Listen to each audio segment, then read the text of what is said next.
أعوذ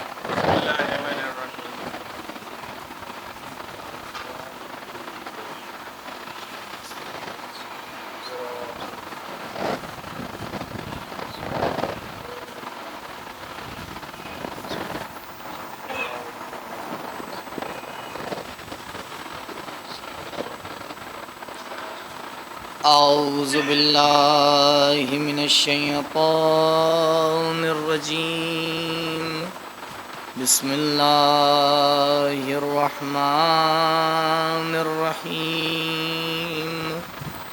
الحمد لله رب العالمين بارئ الخلائق أجمعين باعث الأنبياء والمرسلين والصلاة والسلام على طه وياسين حبيب إله العالمين شفيع المذنبين أبي القاسم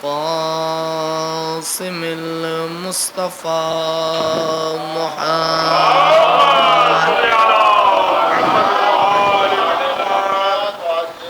وعلى أهل بيته الأطيبين الأطهرين المعصومين المظلومين الذين أذهب الله عنهم الرجس وطهرهم تطهيرا.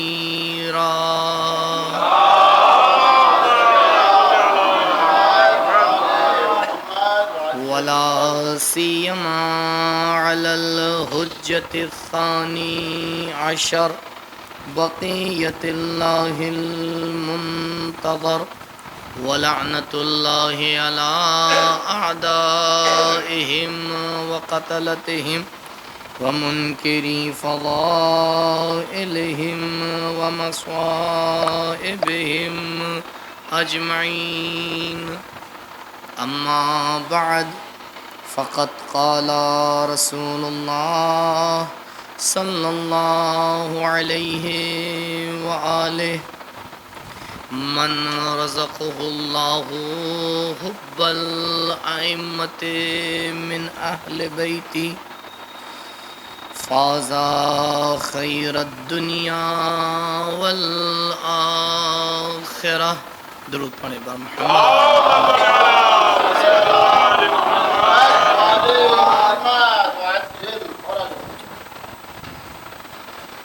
ولایت اور اس کے آثار کے حوالے سے کل آپ کی خدمت میں کچھ باتیں پیش کی گئیں اور جس روایت کو بیان کیا وہ ختمی مرتبت محمد مصطفیٰ صلی اللہ علیہ وسلم جس میں آپ ان لوگوں کے بارے میں گفتگو کر رہے ہیں جو اہل بیت سے محبت کرتے ہیں اور ان کی ولایت کو اپنے دلوں میں لیے ہوئے ہیں. فرماتے ہیں من رزقہ اللہ حب الائمۃ من اہل بیتی فاز خیر الدنیا والآخرہ. اگر پروردگار کسی انسان کو وہ ائمہ جو میرے اہل بیت میں سے ہیں ان کی محبت کا رزق عطا کر دے فاز فی الدنیا والآخرہ تو یہ دنیا میں بھی کامیاب ہے اور آخرت میں بھی کامیاب ہے. اس کے بعد آپ نے فرمایا ولا یشکن احد کہ انہ لم یدخل الجنہ اور کسی کو اس بات کا حق نہیں ہے کہ وہ اس بات میں آ کے شک کرے کہ یہ انسان جنت میں نہیں جائے گا. یہ انسان جنت میں نہیں جائے گا. معمولاً اس طرح کی آپ نے کافی روایات سنی ہے اور انہیں میں سے ایک روایت یہ بھی ہے جسے متعدد کتابوں میں نقل کیا گیا ہے. لیکن مسئلہ یہ ہے کہ ہم رسول سے آگے سوال کریں یا رسول اللہ آخر اس محبت اہل بیت میں، اس ولایت اہل بیت میں ہے کیا کہ آپ اتنی بھی اجازت نہیں دے رہے ہیں کہ ہم اس انسان کے بارے میں شک کریں. یہ صریح روایت ہے، میں انشاءاللہ بھی وہ روایت پوری آپ کے سامنے اور پڑھوں گا. یعنی فلا یشکن احد، یعنی کسی انسان کو شک کرنے کا بھی کی بھی اجازت نہیں کہ وہ شک کرے. یعنی یہ 100% ہے کہ اگر کسی کے پاس یہ گوہر گرا بہا آ گیا، یہ گوہر گرا بہا آ گیا تو پھر یہ ہے اس کا. کل میں نے ایک بات عرض کی تھی، اسی کو بیان کر کے پھر تاکہ گفتگو کا سلسلہ جڑے. کل آپ کی خدمت میں عرض کیا تھا کہ اگر ہمیں کسی چیز کو پہچاننا ہے تو ہم اس کے آثار کے ذریعے اسے پہچانتے ہیں.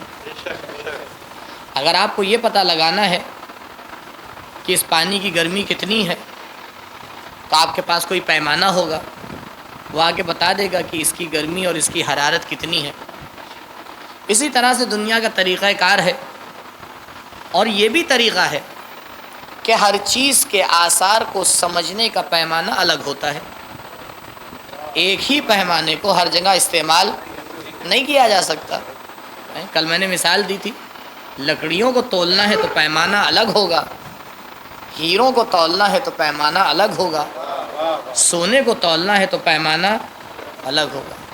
اور یہ بھی عجیب بات ہے، جتنی شے باریک ہوتی چلی جائے گی، جتنی شے کی اہمیت بڑھتی چلی جائے گی، اتنا ہی پیمانہ دقیق تر ہوتا چلا جائے گا. پیمانہ اتنا ہی دقیق ہو جائے گا.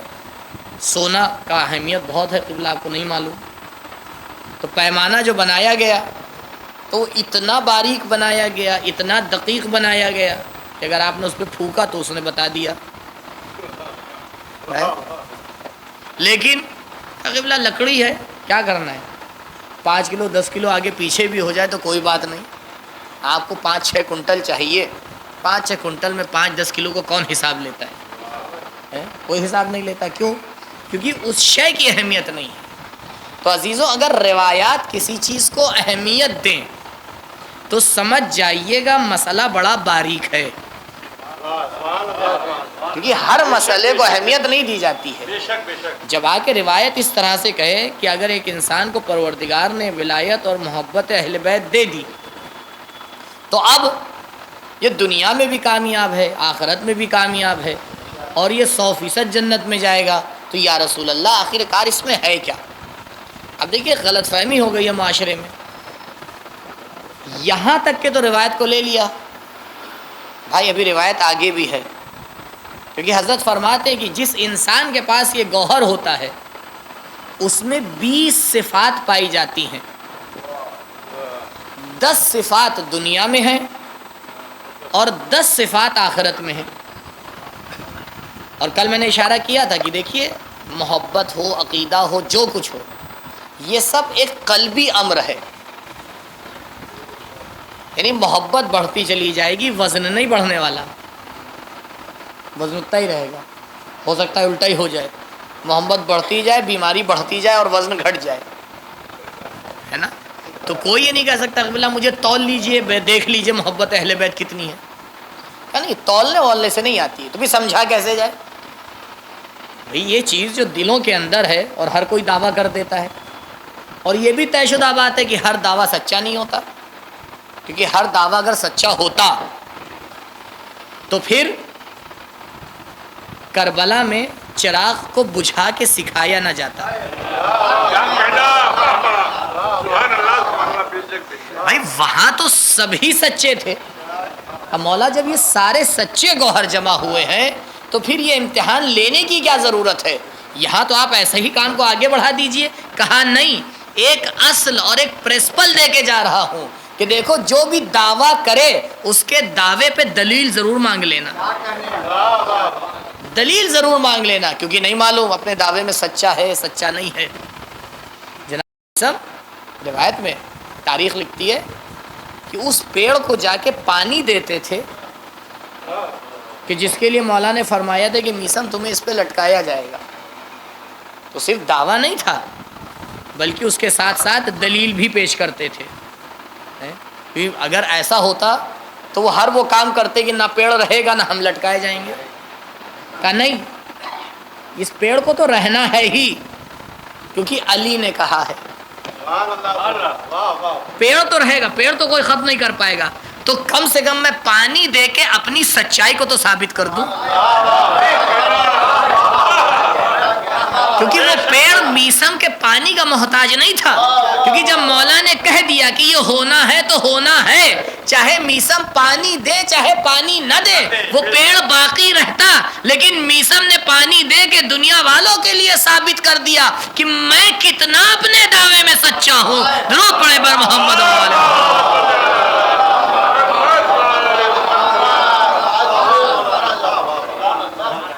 آپ نے یہ بات ثابت کی کہ بھائی دیکھو میں اس کو پانی جو دے رہا ہوں یہ کس لیے دے رہا ہوں، میں پیڑ کو بچانے کے لیے نہیں دے رہا ہوں.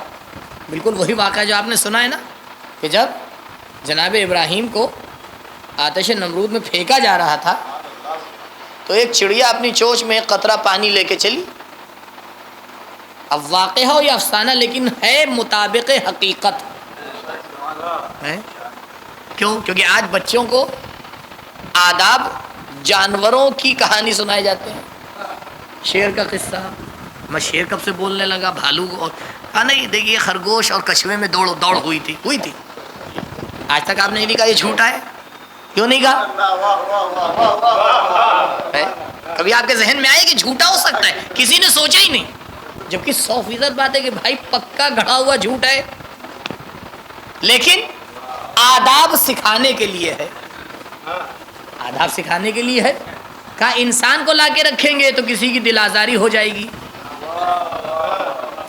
جانوروں سے بچوں کا لگاؤ ہوتا ہے تو اسی کے ذریعے سے سکھا دو، یہ تربیت کے طریقے ہوتے ہیں. اب وہ چڑیا ایک قطرہ پانی لے کے چلی. اب کسی نے پوچھ لیا کہاں؟ کہا جا رہی ہوں آتش نمرود کو بجھانے. کہا یہ منہ اور مسور کی دال. آتش نمرود جس میں جناب ابراہیم کو منجنیق کے ذریعے پھینکا گیا، یعنی کوئی نزدیک بھی نہیں ہو سکتا تھا، اتنی زیادہ تھی. کوئی فائدہ نہیں، یہ قطرہ گرنے سے پہلے خشک ہو جائے گا. کہا مجھے معلوم ہے یہ قطرہ تو آگ تک نہیں پہنچے گا، اس سے پہلے خشک ہو جائے گا. تو کہا اس کا فائدہ کیا ہے؟ وہ کام جو تمہیں ظاہر میں بیکار لگ رہا ہے اس کو کرنے کا کیا فائدہ؟ کہا اس کا ایک بہت بڑا فائدہ ہے، کیونکہ کل دنیا ایک فہرست بنائے گی کہ ابراہیم کو جلانے والے کون تھے، ابراہیم کو بچانے والے کون تھے. اور جب نام لکھا جائے گا تو میرا بچانے والوں میں لکھا جائے گا، جلانے والوں میں نہیں لکھا جائے گا. درود پڑھے پر محمد.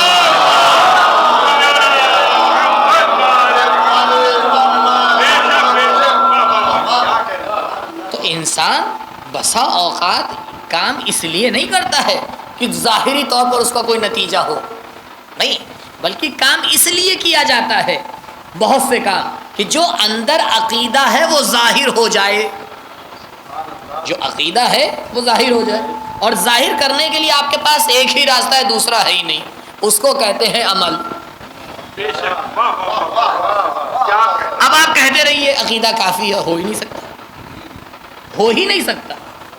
کیونکہ جب تک کہ یہ دوسرا پہلو آئے گا نہیں، پتہ کیسے چلے گا کہ جو دعویٰ کیا جا رہا ہے وہ سچا ہے یا جھوٹا.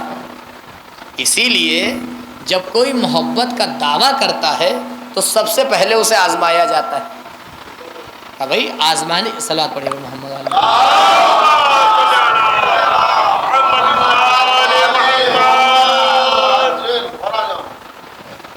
کہا آزمانے کی کیا ضرورت ہے؟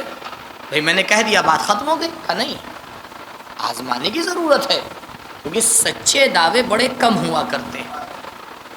سچے دعوے بڑے کم ہوا کرتے تو پتہ کیسے چلے؟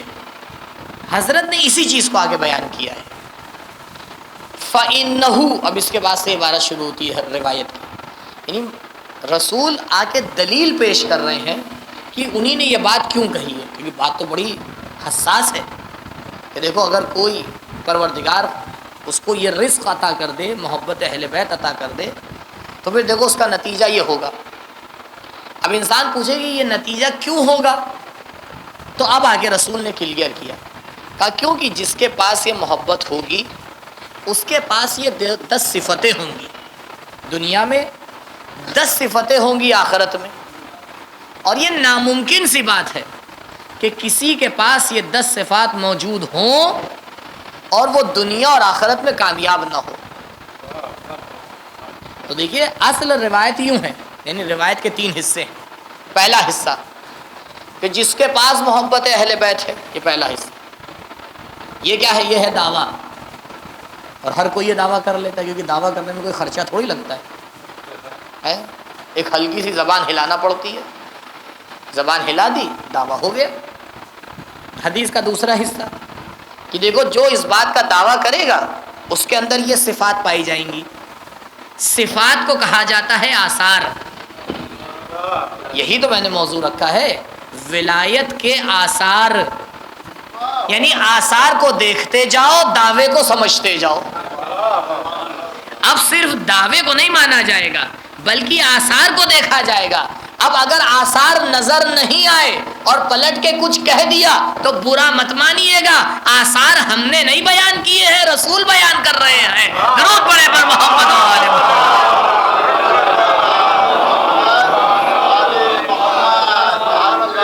آثار میں تھوڑی بیان کر رہا ہوں، میں اسی لیے پورا نوٹ کر کے لایا ہوں روایت کو. آثار رسول بیان کر رہے ہیں. اب آپ آثار کو دیکھتے جائیے اور آگے کا مسئلہ آپ کے حوالے، کیونکہ میرا کام ہے پیغام کو پہنچانا. آپ نے فرمایا کہ 10 اس کے اثر دنیا میں ہوں گے. 20 خصلۃ عشرۃ منہا فی الدنیا. اس انسان کے اندر 20 خصلتیں ہوں گی، 20 صفات ہوں گی، 20 آثار ہوں گے. عشرۃ منہا فی الدنیا، جس میں سے 10 دنیا میں ہوں گے. وعشر فی الآخرہ، اور 10 آخرت میں ہوں گے. پہلا اما فی الدنیا، وہ آثار جو دنیا میں ہیں. سب سے پہلا فالزہد، جس کے پاس محبت اہل بیت ہوگی وہ زاہد ہوگا. زاہد ہوگا. اللہ یہ زاہد کسے کہتے ہیں؟ یہ زاہد، زہد کا معنی عربی میں ہے چہرے کو موڑ لینا اور اعراض کرنا. جب ہمیں کوئی چیز اچھی نہیں لگتی ہے تو ہم کیا کرتے ہیں؟ کہتے ہیں اس سے منہ موڑ لیا. منہ موڑ لیا یعنی یہ اعلان کر دیا مجھے یہ چیز پسند نہیں ہے. زہد جب روایات میں استعمال ہوتا ہے تو اس کے ساتھ ایک اور جملہ استعمال ہوتا ہے کہ الزاہد فی الدنیا. آخر کس چیز سے منہ موڑنا ہے نا؟ معمولاً روایات میں دیکھیے گا زہد کے ساتھ فی الدنیا استعمال ہوتا ہے، لیکن اس کے بعد ایک مرحلہ اور انشاءاللہ بیان کرنا ہے آپ کی خدمت میں. کہا دیکھو جو بھی دنیا ہے اس سے اپنا منہ موڑ لو. اب منہ موڑ لینے کا مطلب کیا ہے؟ کہ دنیا کا استعمال نہ کرو. میں ابھی وہاں سرفراز گنج میں جو مجلس تھی میں نے مثال دی ہے، دوبارہ آپ کے لیے مثال دے دوں. اگر ایک آدھ کوئی وہاں بھی تھا یہاں بھی تھا تو معذرت تھوڑی دیر صبر کر لیں. ہاں یہ پروردگار ایک آیت کو 32-34 بار بیان کرتا ہے، ہم تو ابھی دوسری بار بیان کرتے ہیں.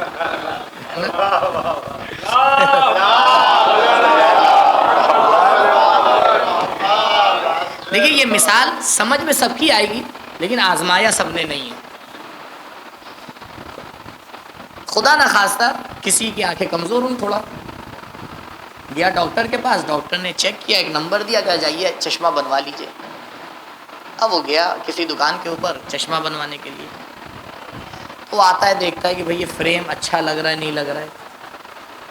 ہمیں اچھا لگ رہا ہے کافی نہیں ہے، دوسروں کو بھی اچھا لگے گا یا نہیں، بڑا اس کا خیال ہوتا ہے. چاہے وہ عجیب غریب اسٹائل کا ہو، دوسروں کو پسند ہے. ارے میرے بھائی تمہیں پسند آ رہا ہے یعنی پہلے یہ تو طے کر لو. کلر کیسا ہے، سائز کیسا ہے، گلاس جو لیا جا رہا ہے کوالٹی کیسی ہے، باہر کا ہے انڈیا کا بنا ہوا ہے، ہزاروں. اور اس کے بعد جیب کو بھی دیکھا جاتا ہے کہ میرے بھائی اونچی چیز چن تو لیے، خریدنے کے لائق بھی ہو یا نہیں. چننے سے کام نہیں چلتا ہے، لیاقت بھی چاہیے. اب اس نے یہ اتنی دیر جو یہ دکان پہ کھڑا رہا، مجھے بتائیے اس نے کیا کیا؟ اینک کو، اینک کو دیکھا یا نہیں؟ یہ اینک کو دیکھتا رہا. اب جیسے یہ باہر نکلا اس نے یہ اینک اپنے آنکھوں پہ لگایا. اب یہ اینک کو نہیں دیکھے گا، یہ اینک سے دیکھے گا. قبلہ اب کیا ہوا؟ دیکھیے جب خرید رہا تھا تو اینک کو دیکھ رہا تھا، اب جب دنیا کو دیکھنا ہے تو اینک سے دیکھنا ہے. بس عزیزوں یہی دنیا کا مسئلہ ہے. جو دنیا دار ہوتا ہے وہ دنیا کو دیکھتا ہے, اس سے آگے نہیں بڑھ پاتا. لیکن جو دیندار ہوتا ہے وہ دنیا سے دین تک پہنچتا ہے. یعنی وہ دنیا کو اپنے لیے اینک بناتا ہے. اور آپ یہ بھی جانتے ہیں سب کے نمبر برابر نہیں ہوا کرتے. جس کی اینک جس کی آنکھ پہ فٹ ہوتی ہے وہ دوسرے پہ فٹ نہیں ہوتی. لہٰذا یہ نہ طے کیجئے گا فلاں کی گاڑی ایسی ہے تو آپ کی بھی ویسی ہونا چاہیے. اس کا نمبر الگ ہے, آپ کا نمبر الگ ہے. درود پڑھے پر محمد.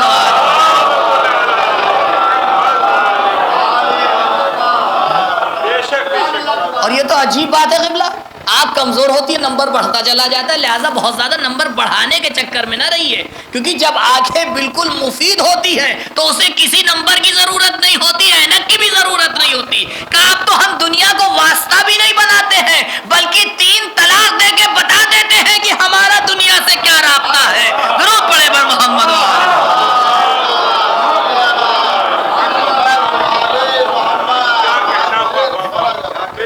تو کہا الزاہد فی الدنیا, اس کی پہلی صفت یہ ہوتی ہے کہ وہ دنیا کے بارے میں زاہد ہوتا ہے.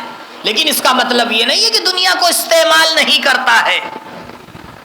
دنیا کو استعمال کرتا ہے اینک کی طرح, استعمال نہیں کرتا ہے دیکھنے کی طرح. نہیں, خریدنے کے وقت نہیں. دنیا خریدنے کے لیے نہیں ہے, دنیا تو بدلے میں ہے اس چیز کے جو ملنے والی ہے. آپ دیکھیں ذرا سا انسان کا اینگل بدلتا ہے مسائل کتنے چینج ہو جاتے ہیں. آپ جتنی روایات ہیں آپ دیکھ لیں دنیا کے بارے میں, کیونکہ میرا موضوع نہیں بس آگے بڑھنا, یہ صفت آ گئی. روایت یہ کہتی ہے, یہ نہیں ملے گا آپ کو روایت میں کہ الدنیا راس کل خطیہ, دنیا ہر مصیبت کی جڑ ہے, یہ نہیں ملے گا. ایک ورڈ اور ہوتا ہے اس کے سائڈ میں, حب الدنیا راس کل خطیہ. دنیا کی محبت ہر مشکل کی جڑ ہے. یعنی دنیا مشکلات کی جڑ نہیں ہے. اور آپ کو پتہ ہے یہ کیوں ہو جاتا ہے؟ کیونکہ جو انسان دنیا سے محبت کرتا ہے وہ مشرک ہو جاتا ہے. کیونکہ پروردگار نے صرف ایک ذات سے محبت کرنے کی اجازت دی ہے. الذین آمنوا اشد حبا للہ, جو صاحبان ایمان ہیں وہ پروردگار سے سب سے زیادہ محبت کرتے ہیں. پھر دوسری جگہ کہا کہ قل لا اسألکم علیہ اجرا الا المودۃ فی القربى. اے رسول اب میں کہہ رہا ہوں کہ اہل بیت سے محبت کروائیے. تو محبت یا اللہ کی ہوتی ہے یا اللہ والوں کی ہوتی ہے. اگر اس سے ہٹ کے محبت کی گئی تو ہو جاتا ہے شرک. تو دیکھو اب جس چیز سے محبت کرنا ہے پہلے معیار تول لینا, یا اللہ ہونا چاہیے یا اللہ والا ہونا چاہیے. درود پڑھے پر محمد و آل محمد. اگر اس سے ہٹے تو بھی شرک ہے. یہ ایک بہت اہم نقطہ ہے. مطلب بعض زبان میرے تشریف لے آئے, کچھ باتیں میں دھیرے دھیرے بھی بیان کرتا ہوں کہ کچھ لوگ آ جائیں. وہ سوچتے مولانا بیان کر چکیں گے تو مولانا کو اتنا تجربہ تو ہو گیا, 6 سال سے پڑھ رہے ہیں. ہم بھی کہتے ہیں ٹھیک ہے آپ آ جائیے تب بیان کریں گے. دیکھیے روایات میں والدین کے حوالے سے آپ دیکھیے گا تو احترام ملے گا, محبت نہیں ملے گی. کیوں؟ غور کیا کبھی روایات کیا کہتی ہیں؟ فلا تقل لهما اف, والدین کو اف بھی نہ کرو. روایات ہیں ماں باپ کا احترام کرو, ماں باپ کا احترام کرو. کتنی روایات ہیں. اور اگر اس میں سے بعض روایات بیان کر دوں تو شاید ہمارے جوان کہیں گے یہ تو مولانا صاحب نے بنا لی. نہیں, آئیے گا میں روایت دکھا دوں گا کہ احترام والدین میں کیسی کیسی روایتیں ہیں. نہیں ایسی ایسی روایتیں کہ انسان کو تعجب ہوتا ہے کہ پروردگار نے اتنا احترام کرنے کے لیے کہا ہے.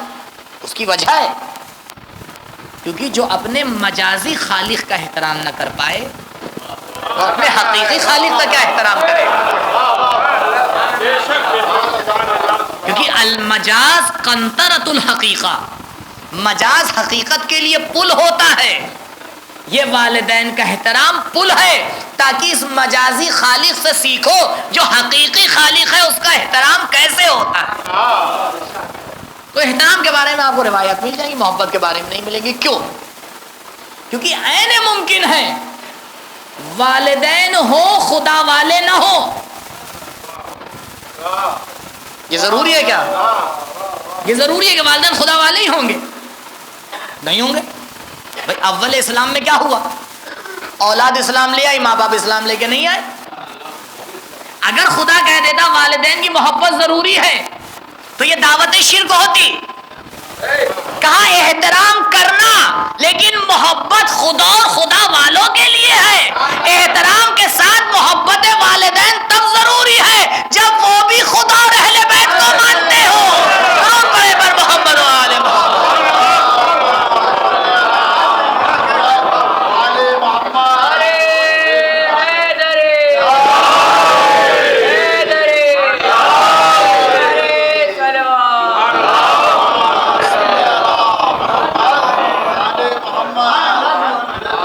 دیکھو احترام والدین کا ضرور کرنا، وہ مومن ہو، وہ کافر ہو، وہ منافق ہو، جو بھی ہو، کیونکہ یہ میرا اور ان کا معاملہ ہے. لیکن جب محبت کی بات آئے تو پہلے دیکھنا اللہ والے ہیں یا نہیں. تو جب ماں باپ اگر اللہ والے نہ ہو، خدا محبت کی اجازت نہیں دیتا، تو اگر ایسے ہی آپ کو کوئی نظر آ گیا تو کہاں سے محبت کی اجازت دے دے گا؟ قبلہ سڑک چلتے ہوئے محبت نہیں کی جاتی ہے، پہلے الہی معیار پہ تولا جاتا ہے. جو عبد ہوتا ہے اس سے محبت کی جاتی ہے. دیکھو پہلے عبد بنے گا تب محبت کرنا ہے. اور کوئی عبداللہ بن جائے، عبداللہ اگر ہے تو پھر تو محبت اس سے ضروری ہے. کہ ایک قدم آگے بڑھو، اگر کوئی ابا عبداللہ بن جائے تو پھر یہ نہ کہنا کہ اس کی محبت شرک ہے. کیوں؟ کیونکہ وہ اپنے لیے کچھ نہیں ہے، اللہ کے لیے راستہ ہے. اپنے لیے کچھ نہیں ہے، وہ اللہ کے لیے راستہ ہے، وہ تمہیں سکھا رہا ہے. تو اپنی محبتوں کو کئی زاہد وہ ہے جو دنیا سے محبت نہیں کرتا، بلکہ اپنی محبت کو مخصوص کرتا ہے دنیا کے علاوہ. کا ایک مرحلہ اور ہے، اور فرمائیے گا. معمولاً یہ مرحلہ روایات میں آیا ہے کہ دنیا سے بے رغبت ہونا چاہیے، دنیا سے دل نہیں لگانا چاہیے. بہت بالکل صحیح بات ہے، لیکن عزیزوں یہ چیز ایک دن میں نہیں آتی. اس کے لیے تربیت کی ضرورت ہے، یہ طے شدہ بات ہے. ابھی 10ویں صفت اگر آج پہنچ گیا، کہ شاید مشکل ہے پہنچ پاؤں، اگر پہنچا، آخری صفت جو سخا ہے وہ یہی ہے کہ انسان اپنی تربیت کرے. اس لیے روایات میں آیا ہے کہ اپنے بچوں کے ہاتھوں سے صدقہ دلواؤ. کیوں؟ تاکہ بچپنے سے ہی انہیں دینے کی عادت بنے، لینے کی نہ بنے. تم بھی دے سکتے ہو، نہیں اولاد کے ہاتھ میں تو تاکہ وہ دے، تاکہ وہ سیکھے کہ یہ جو چیز ہے تمہارے ہاتھ میں یہ دینے کے لیے ہے. کیوں؟ کیونکہ یہ ہے پانی کی طرح. خدا یہی تو کہہ رہا ہے وَجَعَلْنَا مِنَ الْمَاءِ كُلَّ شَيْءٍ حَيٍّ. میں نے پانی سے ہر چیز کو خلق کیا، تو پانی کا اثر تو ہر چیز میں پایا جائے گا، دنیا میں پایا ہی جائے گا. اب آپ پانی کو دیکھ لیجئے، ایک پانی کو آپ روک دیجئے، ایک پانی کو چلنے دیجئے. جہاں روکیے گا چند دن بعد اس میں بدبو آ جائے گی، اور اگر چلتا رہے گا تو خود بھی پاک رہے گا، دوسروں کو بھی پاک کرتا رہے گا. درود پڑھے بر محمد و آل محمد.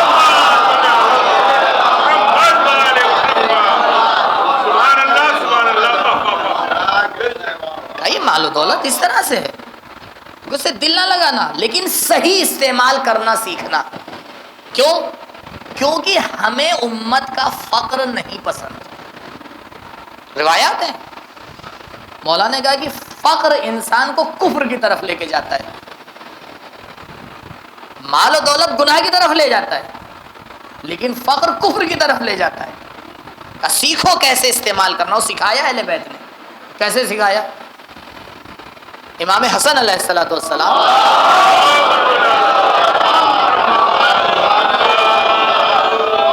سال میں 2 مرتبہ جتنا مال و دولت ہوتا تھا اس کو 2 حصوں میں تقسیم کرتے تھے. یہاں خبز نکالنے میں سانس اٹک جاتی ہے، اور اس کو جو آدھا 2 حصے کرتے تھے، ایک حصہ فقراء میں تقسیم کر دیتے تھے، ایک حصہ روکتے تھے، اس سے اپنی تجارت آگے بڑھاتے تھے. کتنی عجیب اہل بیت کے بارے میں تبلیغ کی گئی ہے کہ لفظ سے پہلے بیت آتا ہے، غربت آنکھوں کے سامنے آ جاتی ہے۔ اور دیکھیے معجزہ ہر جگہ نہیں ہوا ہے کہ ہم اور آپ یہ سوچتے ہیں کہ ہاں وہ پتھر اٹھاتے تھے گوہر بن جاتے تھے، ایسا نہیں ہے۔ اگر یہی کرنا ہوتا تو پھر وہ ہمارے لیے نمونہ عمل کیسے بنتے؟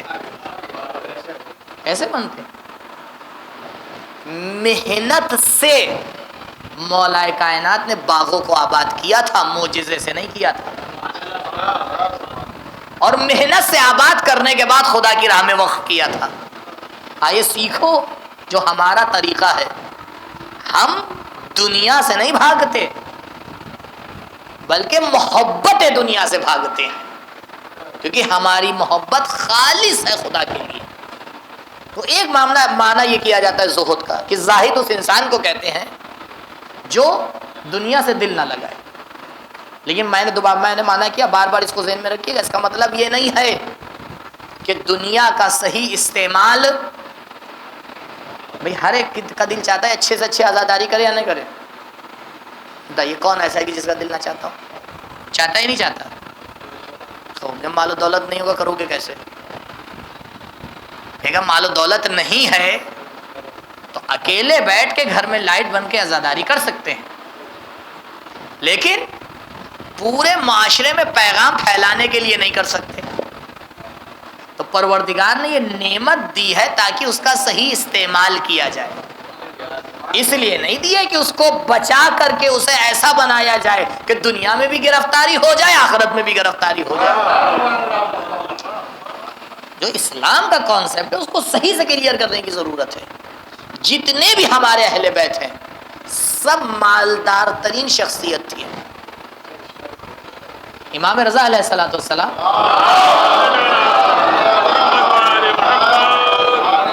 جب آپ مشہد تشریف لے گئے تو آپ نے خط لکھا نوے امام کو، خط لکھا، بیٹا میں نے سنا ہے کہ تم نے گھر سے نکلنا کم کر دیا، نہیں گھر سے زیادہ نکلو، اور جب باہر نکلو تو اپنے ساتھ جتنا ممکن ہو مال دنیا لے کے نکلو، اور جو ملے اس کی مدد کرتے ہوئے جاؤ، کیونکہ ان لوگوں کو ہم سے توقع ہے۔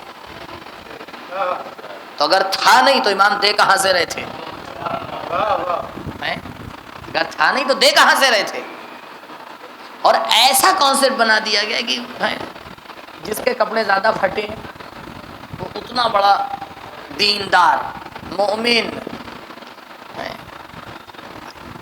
کب اہل بیت نے یہ کہا اس کے دل میں جھانک کے دیکھو، دل میں جھانک کے دیکھو۔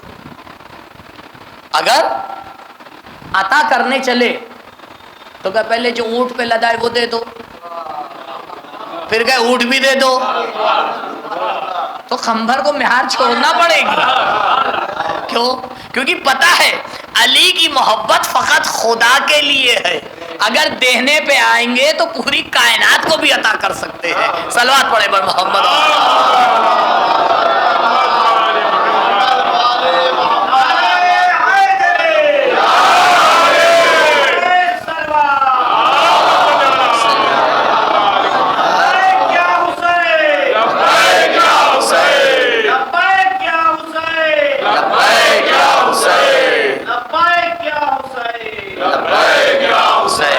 تو یہ ایک معنی، لیکن ایک مرحلہ اور ہے عزیزوں جو اس سے تھوڑا سخت ہے، اور وہ حقیقی معنی ہے زہد کا۔ زہد کا معنی میں نے لغت کے اعتبار سے آپ کے سامنے کیا، اپنے چہرے کو موڑ لینا۔ تو ایک معنی یہ کیا کہ دنیا سے اپنے چہرے کو موڑ لو، اور جتنی ضرورت ہے اتنا استعمال کرو، اور بالکل استعمال کرو، لیکن دل نہ لگانا، چہرے کو موڑے رکھنا، آنکھیں ٹھہرا کے دیکھنا مت، کیونکہ پتہ نہیں کب اس کی محبت آ جائے، تو چہرے کو موڑے رکھنا۔ لیکن ایک اور علماء نے معنی بیان کیا، اور یہاں پہ رسول نے صرف لفظ زہد کا ہے، آگے کچھ نہیں کہا، اس لیے دونوں معنی یہاں پر صحیح ہیں، کیونکہ اگر حضرت کہہ دیتے زہد فی الدنیا تو میں دوسرا معنی تھوڑی کر سکتا تھا۔ حضرت نے صرف لفظ زہد کا کہا، دیکھو جس کے دل میں محبت اہل بیت ہے اس کے پاس پہلی صفت یہ ہوگی، وہ زاہد ہوگا۔ کہا زاہد یعنی اپنے چہرے کو موڑ لے گا. کہا کس سے؟ کہا ایک معنی دنیا سے. کہا دوسرا معنی کہا غیر خدا سے. زاہد حقیقی وہ ہوتا ہے جو غیر خدا سے اپنے چہرے کو موڑ لیتا ہے, اور جب غیر خدا سے چہرے کو موڑتا ہے تو پھر چہرہ خدا کی طرف ہو جاتا ہے. پھر وہ آواز دیتا ہے کہ علی نے کائنات میں کسی چیز کو نہیں دیکھا مگر یہ کہ اس سے پہلے خدا کے جلوے دیکھے, اس کے بعد میں خدا کے جلوے دیکھے, اس کے ساتھ میں خدا کے جلوے دیکھے. تو جب چہرہ خدائی ہو جاتا ہے تو دنیا خدائی ہو جاتی ہے. درود پڑھیں پر محمد و آل محمد.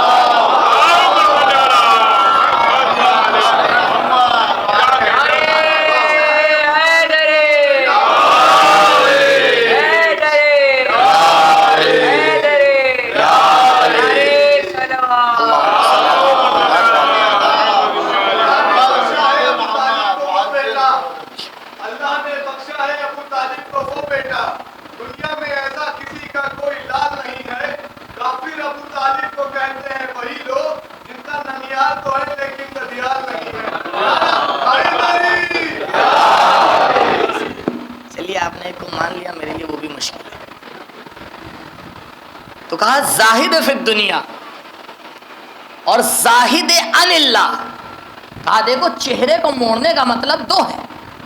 کہا نیچے کا اسٹیج یہ ہے کہ دنیا سے موڑو, اور جب اس کے اوپر عادت ہو جائے, یعنی جب ہاتھ جیب میں جائے تو یہ چیک نہ کرنا نیا کون سا ہے پرانا کون سا ہے. پھر 10 سوال نہ کرنا. بار بار مجھ سے پوچھا جاتا ہے, جوان پوچھتے ہیں مولانا صاحب آج کل تو جو ہے ڈھونگی فقیر بہت ہو گئے, کیسے پہچانے؟ میں نے کہا قبلہ میرے پاس کوئی ایسا ینتر نہیں ہے کہ جو میں آپ کو دے دوں آپ لگا کے سمجھ جائیے سچ بول رہا یا جھوٹ. لیکن 3 ہی صورتیں ہوں گی. پہلی صورت آپ کو یقین ہو جائے گا کہ مانگنے والا جھوٹ بول رہا ہے. دوسری صورت آپ کو یقین ہے کہ یہ محتاج ہے. ان 2 صورتوں میں تو کچھ کہنے کی ضرورت ہے نہیں, معاملہ کلیئر ہے. اگر آپ کو یقین ہے یا ایسے ہی آپ کو بیوقوف بنا رہا ہے تو بیوقوف بننا بھی غلط ہے. کس نے کہا آپ بیوقوف بنیے, اس کو دیجیے مت دیجیے. اب باتیں سنائے گا سنانے دیجیے, 10 سناتے ہیں یہ 11واں ہے. اور اگر آپ کو پتا ہے کہ یہ محتاج ہے تب بھی کوئی کہنے کی ضرورت نہیں, جتنا مدد کر سکتے کر دیجیے. اب یہاں پہ بھی 2 طرح کے لوگ ہوتے ہیں. کچھ اپنی جیب کو دیکھ کے مدد کرتے ہیں, کچھ اس کی ضرورت کو دیکھ کے مدد کرتے ہیں. جو اپنی جیب کو دیکھ کے مدد کرتا ہے اس کو کہتے ہیں مدد کرنے والا. جو اس کی ضرورت کو دیکھ کے مدد کرتا ہے اس کو کہتے ہیں ایثار کرنے والا. یہی تو فرق ہے. بھائی ایثار میں اپنی جیب نہیں دیکھی جاتی, سامنے والے کی ضرورت دیکھی جاتی ہے. اسی لیے ایثار کا درجہ صدقے سے افضل ہے. صدقہ اپنی جیب کے اعتبار سے دیا جاتا ہے لیکن ایثار سامنے والے کی. 3 شہید ابھی نہیں مقتل میں پڑے ہوئے جنگ احد میں. ایک سپاہی پہنچا, کیا بات ہے؟ کہا پیاس لگی ہے. گیا پانی لے کے آیا, دینے چلا. کہا رکو, میرے پاس جو لیٹا ہوا ہے اسے ضرورت ہے, پہلے اسے پلاؤ. پانی کا جام لے کے دوسرے کے پاس گیا, کہا نہیں ادھر جو لیٹا ہے وہ زیادہ زخمی ہے, پہلے اسے پلاؤ. گیا اس تک, تب تک اس کی جان نکل گئی تھی, شہید ہو گیا تھا. واپس دوسرے کے پاس آیا, وہ شہید ہو گیا تھا. پہلے کے پاس آیا, وہ شہید ہو گیا تھا. اسے ایثار کہتے ہیں, اسے ایثار کہتے ہیں. تو کہا پہلا مرحلہ یہ ہے کہ انسان دنیا کی محبت کو اپنے دل سے نکالے. اور بہتر تو یہ ہوگا قبلہ آنے ہی نہ دے جو نکالنا پڑے, آنے ہی نہ دے. لیکن یہ ہمارے اور آپ کے ہاتھ میں نہیں ہے, یہ ہمارے والدین کے ہاتھ میں تھا اور آپ ہمارے ہاتھ میں ہیں اپنی اولاد کے لیے کہ ہم اپنی اولاد کی تربیت کیسے کرتے ہیں کہ پہلے سے ہی وہ دنیا سے منہ موڑا ہوا تربیت پاتا ہے یا دنیا کی محبت پہ تربیت پاتا ہے, بعد میں سدھارنے میں اسے 60 سال لگ جاتے ہیں. یہ ہمارے ہاتھ میں کہ ہم کس طرح سے اپنی آنے والی نسل کی تربیت کر رہے ہیں. ایک بار سلوات پڑھ کے آپ کو تھوڑا ادھر آ جائے. صلی اللہ محمد والے محمد.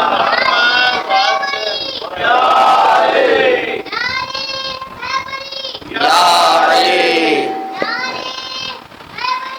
یا علی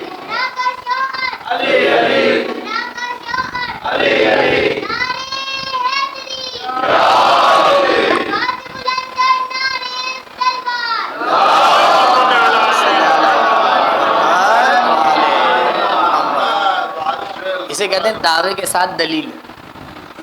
تربیت اولاد کی بات ہو رہی تھی نا. تو ایک اعراض یہ ہے. کا دوسرا اعراض کیا ہے؟ کا دوسرا اعراض یہ ہے کہ انسان اپنے چہرے کو موڑے ہر اس شے سے کہ جس میں الہی رنگ نہ پایا جائے.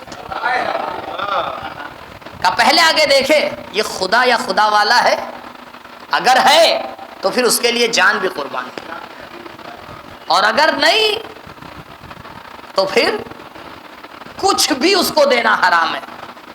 کیوں؟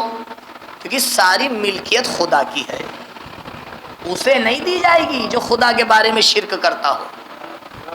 عزیزوں یہ بہت اہم مراحل ہیں. تو پہلا مرحلہ یہ. دوسری صفت، اب کس طرح سے اس تک پہنچنا ہے اس کا وقت نہیں ہے. دوسری صفت الرغبۃ فی العمل. اب میں پھر سے شروع سے سٹارٹ کروں کیونکہ پھر کچھ نئے لوگ ایڈ ہو گئے. بات یہ چل رہی ہے کیونکہ نہیں بیان کروں گا تو آپ سوچتے رہیں گے مولانا کیا پڑھ رہے ہیں. اسی لیے تو کہتے ہیں کہ جماعت کو اول پہلی رکعت سے ہی جوائن کر لینا چاہیے، تبھی تو پورا ثواب ملتا ہے.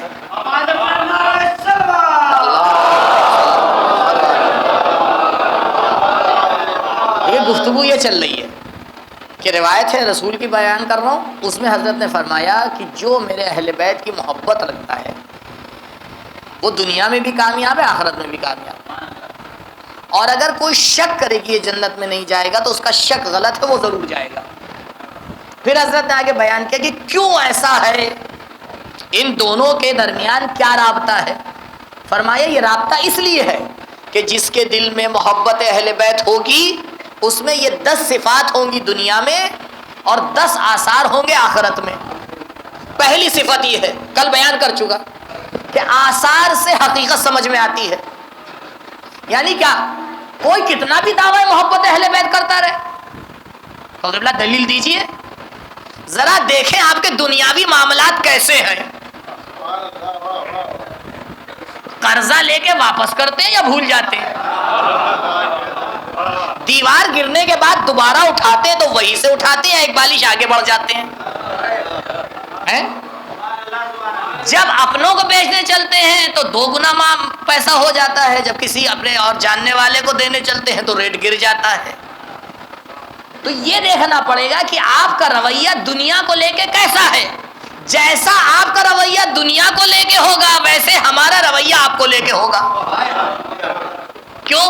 کیونکہ دیکھیے تالی 2 ہاتھ سے بجتی ہے. آواز آئی؟ آ ہی نہیں سکتی. 2 ہوں گے تبھی. کہ ایسا ہی ہے بالکل. اگر تمہیں اپنی محبتوں کو صحیح کرنا ہے تو دیکھنا جس کا معاملہ دنیا میں جیسا ہے اس سے ویسی محبت کرنا. اب محبتوں کا معیار رشتہ داریاں نہیں ہیں، اب محبتوں کا معیار دوستیاں نہیں ہیں، اب محبت کا معیار آفس میں ایک میز پہ بیٹھنا نہیں ہے. اب محبت کا معیار فقط اتنا ہے جو جتنا خدا والا ہے ہم اس سے اتنی ہی محبت کریں گے، جو جتنا خدا والا ہے. یہ پہلی صفت. دوسری صفت الرغبۃ فی العمل.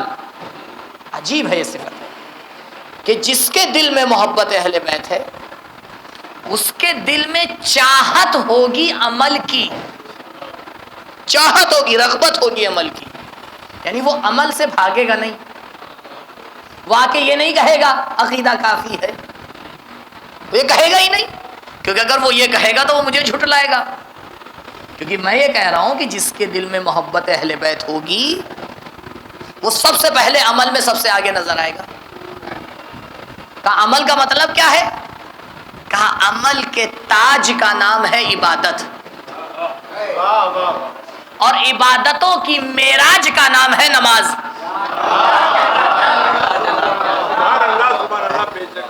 دیکھو عمل کا تاج ہے عبادت، تو تاجدار وہی ہوگا جو عبادت گزار ہوگا. اور ہر تاجدار معراج پہ نہیں جاتا ہے، وہی جاتا ہے جو عبادتوں میں نماز کا پابند ہوتا ہے. اب مختلف بہانوں سے عبادتوں کو مت ٹکرانا. نماز افضل ہے، عزاداری افضل ہے. ارے بھائی یہ بہانے بازی کیسی ہے؟ دونوں عبادتیں ہیں، دونوں میں ٹکراؤ غلط ہے. دونوں میں ٹکراؤ غلط ہے. جواب دے چکا ہوں ون چینل سے, آپ سن چکے, دوبارہ ریپیٹ کر دوں کیونکہ آپ کے پاس کہیں نہیں. دیکھیے عزیزوں کتنا خدا کا سسٹم بنایا ہوا عادلانہ ہے. ایک وقت میں اس نے دو عبادتیں رکھی نہیں,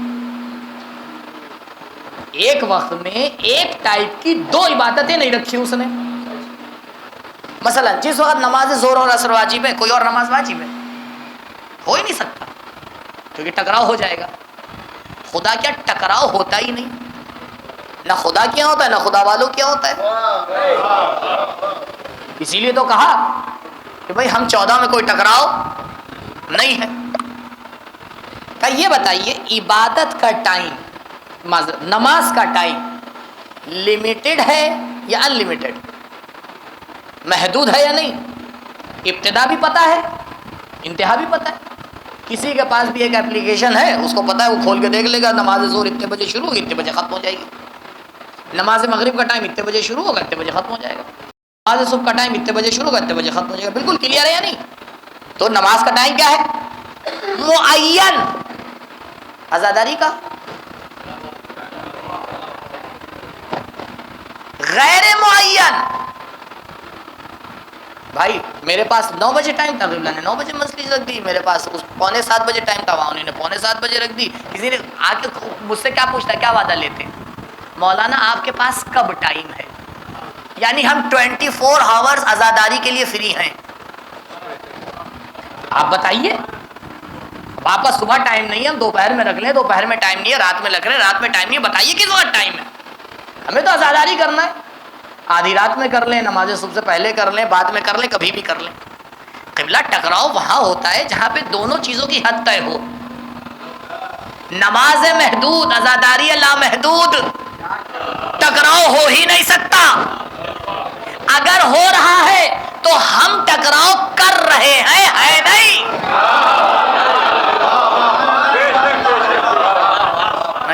بھائی کاہے کی زبردستی ہے, اتنی دیر تک نوحہ پڑھیں گے جب تک اذان نہ ہو جائے, کاہے کی زبردستی؟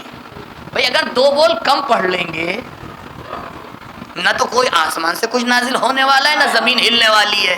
ہاں یہ ضرور ہے, ایک چہرے پہ مسکراہٹ ضرور آ جائے گی, یہ میرا سچا عزادار ہے, کیونکہ یہ دونوں عبادتوں کو لے کے چل رہا ہے, یہ بیلنس بنا کے چل رہا ہے, افراط اور تفرید کا شکار نہیں ہے. افراط اور تفرید کا شکار نہیں ہے. ناممکن سی شے ہے کہ آپ دین میں کہیں پہ ٹکراؤ دکھا دیں. اگر دین میں ٹکراؤ نظر آ جائے گا تو وہ دین نہیں ہے, ممکن نہیں ہے. کہ تم نماز پڑھ رہے ہو اور کسی کے کرنٹ لگ گیا, اب کوئی بڑا مقدس, ارے نماز کو کیسے توڑیں, نماز تو پوری کرے بغیر رہیں گے نہیں. پروردگار کہے گا ایسی عبادت نہیں چاہیے, کیونکہ یہ بے وقوفوں کی عبادت ہے, ہمیں سمجھداروں کی عبادت چاہیے. 2 رکعت پڑھو لیکن سمجھداری سے پڑھو. 1000 رکعتیں, دیکھیں مثال بھی خدا نے ایک دم شروع میں لا کے رکھی ہے. بتائیے مثال کیا ہے؟ شیطان کی عبادت. یعنی اللہ نے مثال پہلے قائم کی, ہمیں بعد میں خلق کیا. پہلے شیطان سے کہا کر لے تو عبادت, کیونکہ کل تجھے ہی مجھے نمونہ عمل بنانا ہے. تو پہلے نمونہ عمل تیار ہو جائے تاکہ کل انہیں بہانہ نہ ملے. تو نہ کثرت عبادت توحید ہے, نہ قلت عبادت شرک ہے. کا دیکھنا یہ پڑے گا, اگر تم وطن میں ہو تو 4 رکعت پڑھنا, اگر سفر میں ہو تو 2 رکعت پڑھنا. ہمیں اپنے آپ کو 4 اور 2 کے چکر میں نہ پھنساؤ, بلکہ یہ دیکھو تمہاری ذمہ داری کیا ہے. جسے بیٹھ کے نماز پڑھنا ہے وہ بیٹھ کے پڑھے, جسے کھڑے ہو کے پڑھنا ہے اس کو کھڑے ہو کے پڑھے, جس کی جو ذمہ داری ہے. کہا رغبت فی العمل, کہا عمل میں اس کو رغبت ہوتی ہے جس کے دل میں. امام محمد باقر علیہ الصلوۃ والسلام,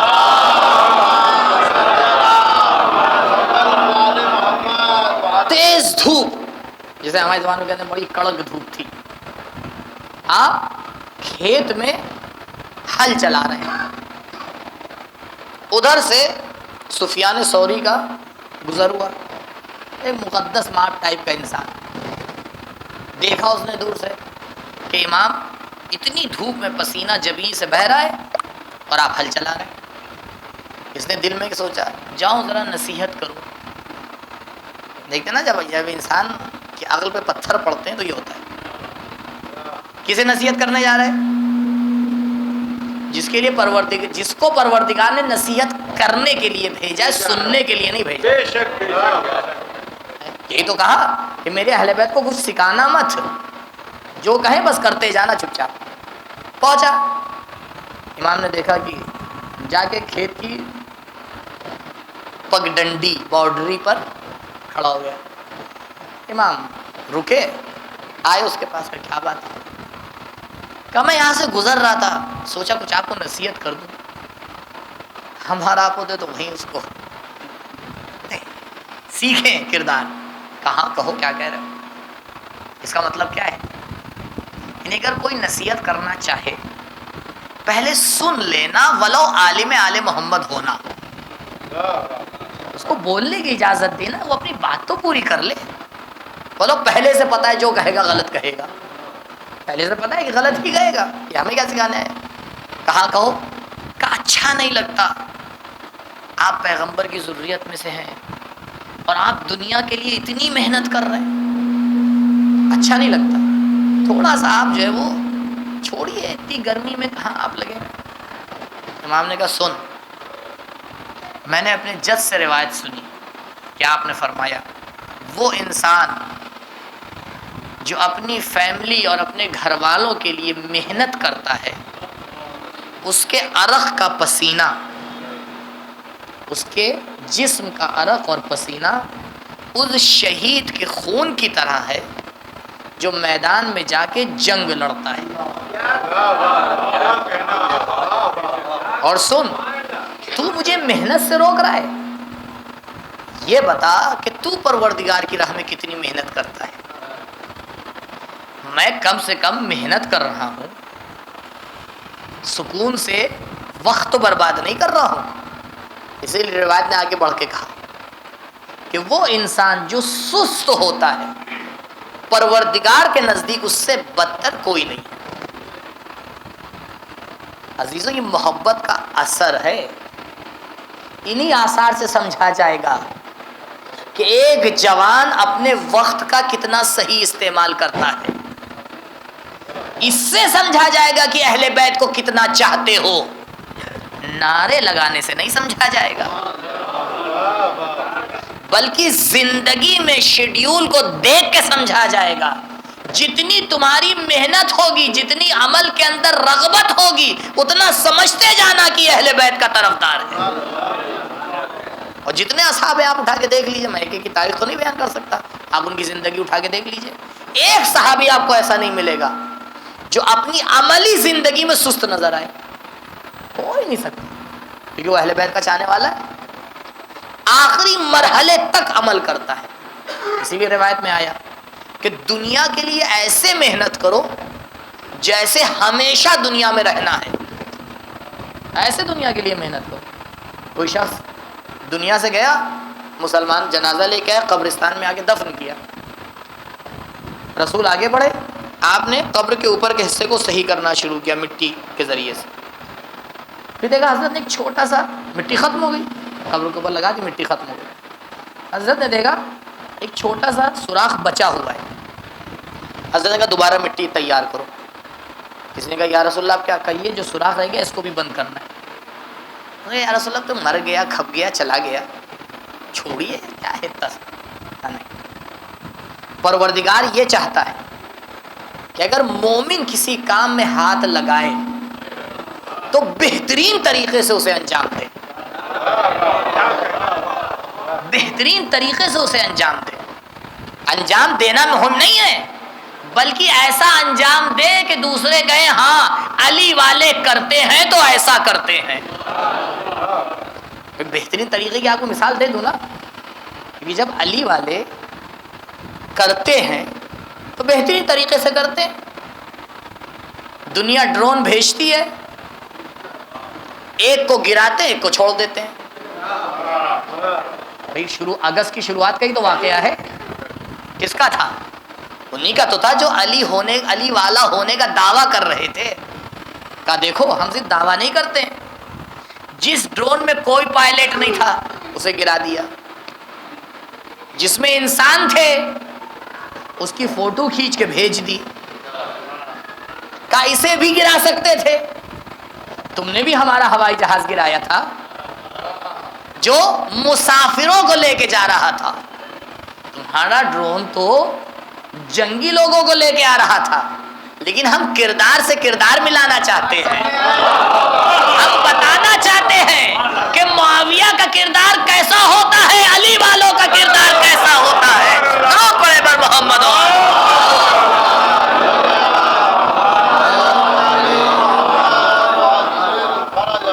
کا الرغبۃ فی العمل.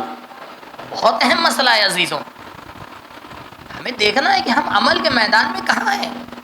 عمل کا مطلب صرف یہ نہیں کہ عبادت کی یا نماز پڑھی جائے, بلکہ ہر وہ کام جو خدا کی مرضی کے لیے ہو وہ عبادت ہے. ہر وہ کام, کچھ بھی کرے انسان, بس یہ دیکھ لے کہ اس میں خدا کی مرضی شامل ہے یا شامل نہیں ہے. روایات یہاں پہ بھری پڑی ہیں لیکن وقت کم ہے. تیسری صفت الورع فی الدین. بس یہی آج رہے انشاءاللہ, باقی کل 3 ہی صفتیں ہو پائیں 7 میں سے 7 انشاءاللہ کل. جلدی کل فہرست گنا دوں گا اگر ٹائم نہیں ہوا. الورع فی الدین کا اس کی تیسری صفت یہ ہوتی ہے کہ وہ دین کے بارے میں بڑی باریکی سے کام لیتا ہے. عزیزوں آج بڑا اہم مرحلہ ہمارے اور آپ کے سامنے. سب سے پہلے جس چیز پہ دشمن آ کے ہاتھ رکھتا ہے وہ ہے دین. دیکھیے غور فرمائیے, ہماری جتنی بھی عادتیں ہیں اگر کوئی اسے کنٹرول کر سکتا ہے تو اس کا نام ہے عقل. عقل وہ سب سے اونچا ہائی کمانڈ ہے کہ جس کے نیچے ساری چیزیں آتی ہیں. انسان اگر عقل مند ہو جاتا ہے تو بالکل سنور جاتا ہے, کیونکہ اس کی عقل آگے فیصلہ لیتی ہے کب سونا ہے, کب اٹھنا ہے, کیا کھانا ہے, کیا نہیں کھانا ہے, کیا کرنا ہے. اس لیے جو لوگ اپنی عقل کا صحیح استعمال کرتے ہیں کم سے کم دنیا میں کامیاب ہوتے ہیں. اب آپ یہ نہ کہیے گا کہ وہ لوگ کیوں ترقی کر رہے ہیں ہم کیوں نہیں ترقی کر رہے ہیں. قبلہ خدا نے یہ قانون نہیں بنایا ہے کہ جو اشہد ان علی ولی اللہ کہے کہ ماچس جلائے گا تبھی آگ لگے گی. یہ کوئی قانون نہیں ہے. کہیں ہم نے قانون بنا دیا ہے مسلمانوں کافر ہو اتنی تو محنت کرنا پڑے گی. تم ماچس کی تیلی لے کے ٹپیا ادھر لے کے کھڑے ہوئے علی علی کرتے رہو آگ نہیں جلے گی. اور سامنے والا ایک عمل کرے گا, یوں کرے گا, آگ جلائے گا, آگ لگا کے چلا جائے گا, تمہیں پتہ بھی نہیں چلے گا کب برباد کر گیا. تو یہ تو خدا کا قانون ہے کہ بغیر محنت کے کچھ ہاتھ نہیں آنے والا. اب کوئی یہ سوچ کے بیٹھا رہے, عجیب, یعنی بڑی عجیب عجیب تربیت ہے. پچھلے سال مجھے یاد ہے میں نے ایک موضوع چھیڑا تھا, جب بعد میں کیا تو ایک صاحب کا میرے پاس فون آیا تھا, معجزہ کسے کہتے ہیں. یعنی ایسا ذہنوں کو سیٹ کر دیا گیا ہے اللہ کوئی معجزہ کر دے. ارے قبلہ اللہ کو معجزہ کرنا ہوتا تو اتنا انتظام کیوں کرتا؟ معجزے سے سب سیٹ کر دیتا. نہ انبیاء بھیجنے کی ضرورت تھی, نہ اہل بیت کی ضرورت تھی, نہ کربلا کی ضرورت تھی. ایک پل چبھاکاتے میں معجزہ ہو جاتا, سب سیٹ ہو جاتا. کیا ان کے پاس اتنی طاقت نہیں تھی ایک معجزہ کرتے سب مسلمان سب شیعہ ہو جاتے؟ کیا مشکل ہے؟ تم معجزے سے تمہیں اپنا نہیں بنانا ہے, تم خود سے ہماری طرف آؤ تب ہنر ہے. ماں صاحب دعا کر دیجئے. کس بات کی دعا کرنا, دعا تو کرتے ہی رہتے ہیں. دعا کر دیجئے پاس ہو جائیں. ٹھیک ہے, اچھی بات ہے. کب؟ بس صبح امتحان ہے, تیاری کر لی. ارے وہ وقت ہی نہیں ملا, اتنا ادھر ادھر جا رہے تھے کہ آپ دعا کر دیجئے, آپ کی دعا میں بڑا اثر ہے. ہاتھ جوڑ کے معذرت, مجھے بیوقوف نہ بنائیے. میری دعا اہل بیت کی دعا سے بالاتر نہیں ہے. آپ بتائیے کہاں ایسی چیزوں کے لیے کہا گیا ہے؟ پہلے دیکھے تو ہمیں پروردگار یہ نہیں کہتا میں تمہاری طرف 70 قدم بڑھاتا ہوں, کہیں نہیں ملے گا آپ کو. یہ ملے گا اے میرے بندے تو ایک قدم اٹھا میں 70 قدم تیری طرف آؤں گا. پہلے تو ایک قدم اٹھا کے تو دکھا, پھر دیکھ میری رحمت ہے، تو ایک قدم اٹھانے کو تیار نہیں اور میری رحمت کا انتظار کرتا رہتا ہے. درود پڑھیں بر محمد و آلہ.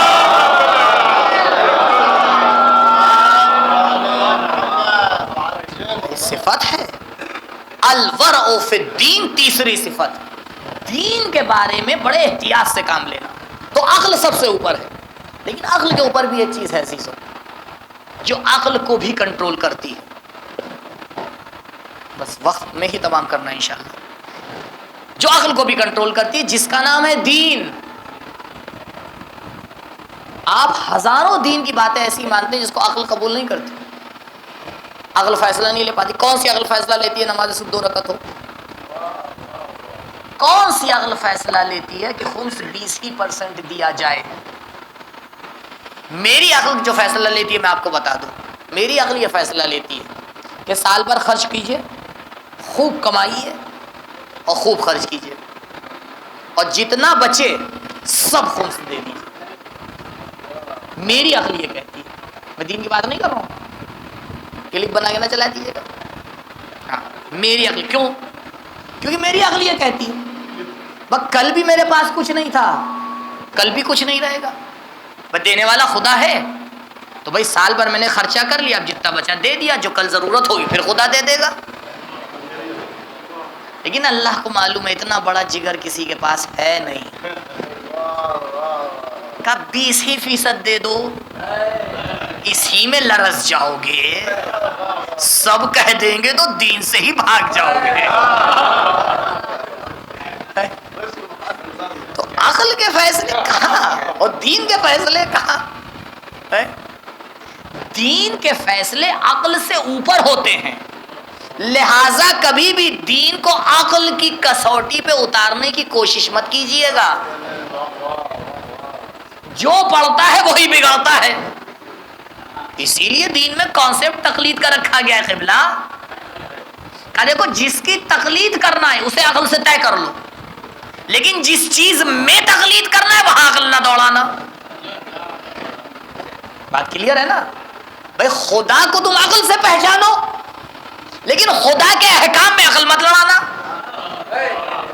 بھائی جب ثابت ہو گیا وہ سب سے زیادہ حکیم ہے تو چاہے 17 رکعت واجب کرے، چاہے 20 رکعت واجب کرے، چاہے 1 مہینہ روزہ رکھوائے، چاہے 2 مہینہ روزہ رکھوائے، چاہے کہیں آج روزہ رکھنا حرام کل روزہ رکھنا واجب، ایک ہی دن میں تو بدل جاتا ہے.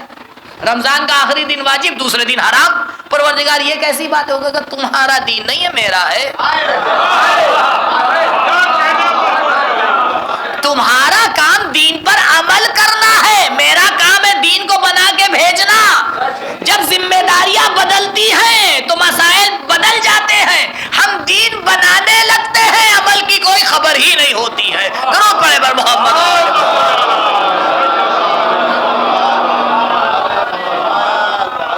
آج کتنی یہ بحث ہوتی ہے، مولانا ایسا کیوں، مولانا ویسا کیوں، یہ یوں کیوں. ارے بھیا اتنا کیوں میں مت پڑھو. جتنے 2-4 احکام پتہ ہے اس پہ عمل کر لو، باقی پروردگار سکھا دے گا. سیدھی بات ہے. ابھی اصل واجبات اور محرمات میں انسان پھنسا ہوا ہے اور نئے تقلید یوں ہونا چاہیے ویسے ہونا چاہیے.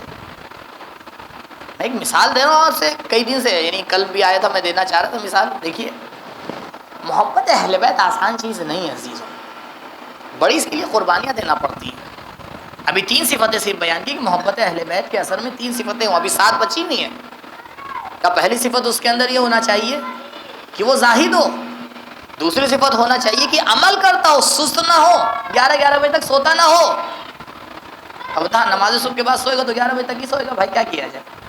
اللہ کہتا ہے رات کو بنایا سونے کے لیے، ہم کہتے ہیں بنایا جاگنے کے لیے. وہ کہتا ہے صبح ہم نے تمہارے لیے رزق رکھتا ہے، ہم کہیں ہم تو سوتے رہیں گے. بھیا جب اللہ سے جنگ کریں گے تو ترقی کہاں سے آئے گی؟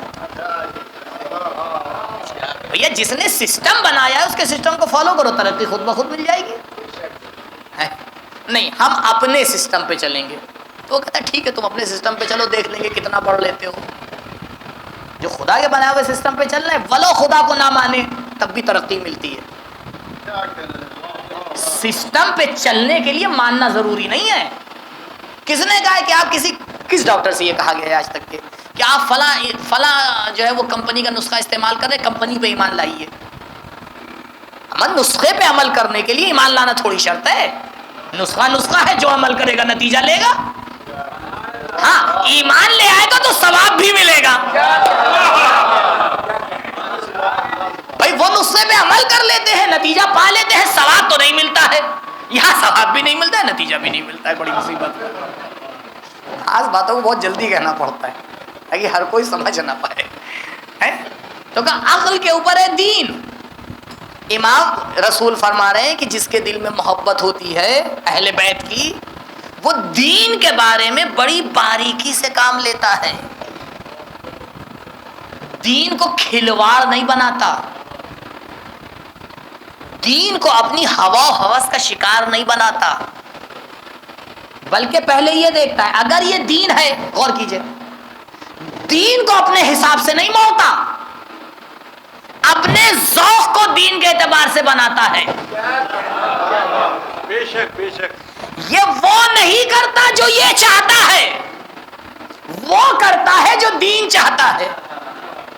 اب یہاں معاملہ بڑا اٹک جائے گا، بڑا مسئلہ پھنس جائے گا عزیزوں. کیوں؟ کیونکہ اب سامنے والا ماننے کو تیار نہیں ہے کہ وہ دین سے ہٹ کے کام کر رہا ہے. پھر کیا کرتا ہے؟ پہلے اسے دین کا نام دیتا ہے، پھر جب عمل کرتا ہے تو اب آپ پوچھو یہ تو دین ہے. تو اب اس مسئلے کو کون سلجھائے؟ کیونکہ سب جو بھی عمل کر رہے ہیں کس کے نام پہ کر رہے ہیں؟ دین ہی کے نام پہ تو کر رہے ہیں. یہ بھی کہہ رہا ہے میں جو کر رہا ہوں وہ دین، وہ کر رہا ہے میں بھی جو کر رہا ہوں وہ دین. تو آپ خود بتائیے عقل کیا کہتی ہے؟ اگر ایسا ماحول ہو جائے تو کس کے پاس جانا چاہیے؟ قرآن نے بھی کہا ہے، میں بھی فی الحال وہ آیت نہیں پڑھ رہا ہوں آپ کے سامنے، فی الحال آپ کے حوالے کر رہا ہوں کہ عقل کیا کہتی ہے. کہ اگر دین کے کسی مسئلے میں یہ کھائیں یا نہ کھائیں، ہمیں کہا کھائیے، کیا آپ لوگ نے جو ہے وہ بنا رکھا ہے. ارے کیسی بات کر رہے ہو بھائی، دین نے اس کو نجس قرار دیا، یہ حرام ہے. ایک آگے کہتا ہے بھائی ہم تو ایسے کام کریں گے، دوسرا کہتا ہے مت چھوڑیے. ایک کہتا ہے ہم نماز ایسے پڑھیں گے، دوسرا کہتا ہے نہیں ایسے پڑھیں گے. تو جب دین کے مسائل میں مرحلہ یہاں پہ پہنچ جائے تو بتائیے عقل کیا کہتی ہے؟ عقل ایک کام کرتی. مثلا آپ نے 2 ڈاکٹروں کو رپورٹ بھیجی اپنی، ایک نے ایک نسخہ لکھ کے بھیج دیا، دوسرے نے دوسرا نسخہ لکھ کے بھیج دیا. آپ پہنچے میڈیکل کالج کے سامنے دوا لینے کے لیے، آپ نے دونوں نسخے اس کے سامنے رکھ دیے، دونوں پہ نام ایک ہی لکھا ہوا ہے. کہا دونوں آپ ہی کی دوائیں؟ کہاں؟ کہا بیماری ایک ہی ہے. کہاں؟ تو یہ دونوں نسخے کیوں؟ کہا بھائی یہ ایک ڈاکٹر نے دیا، یہ دوسرے ڈاکٹر نے دیا. کہا بھائی ایک چن لیجئے اس میں سے، دونوں دواؤں پہ تو نہیں چلا جا سکتا ہے. تو آپ بتائیے اس میں سے کس کو چنیں گے؟ یا تو خود اتنے سمجھدار ہو کہ جو ڈاکٹر بہتر ہے اسے چن لیں، یا اس کے پاس جائیں جسے پتا ہے کون سا ڈاکٹر بہتر ہے. تو بھیا اپنے دینی مسائل خود کیوں حل کرنے میں لگے رہتے ہو؟ یا تو اتنا حوضے میں جا کے علم حاصل کر لو کہ خود سمجھ جاؤ کون مجتہد صحیح ہے، اور نہیں کر سکتے ہو تو ان سے پوچھو جو اس دین میں علم حاصل کر رہے ہیں، وہ بتائیں گے. کیونکہ دشمن نے طریقہ یہی استعمال کیا ہے، وہ وہیں سے آتا ہے جہاں سے ہدایت ہوتی ہے. درود پڑھے بھائی محمد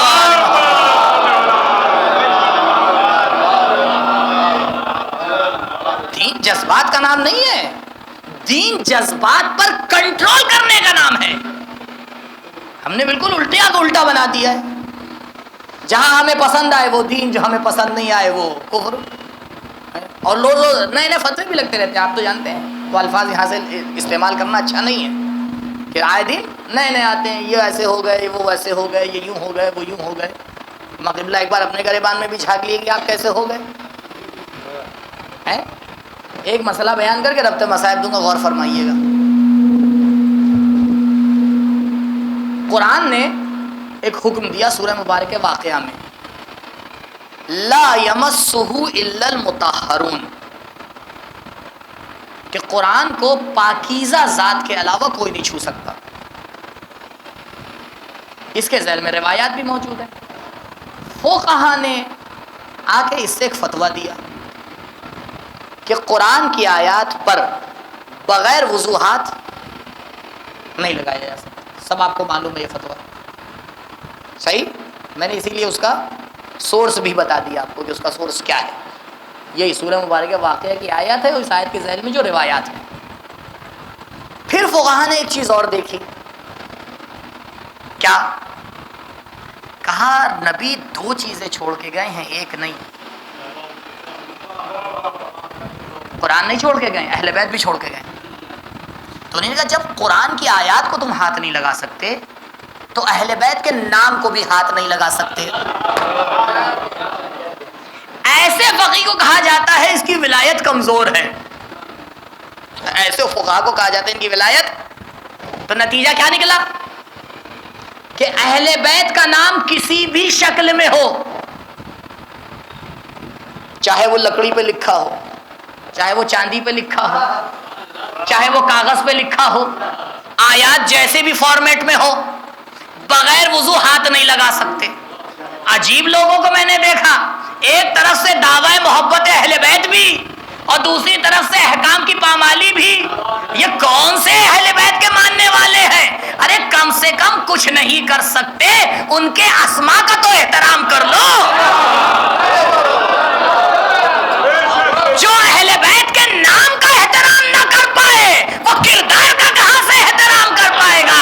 درود پڑھے پر محمد و آل محمد.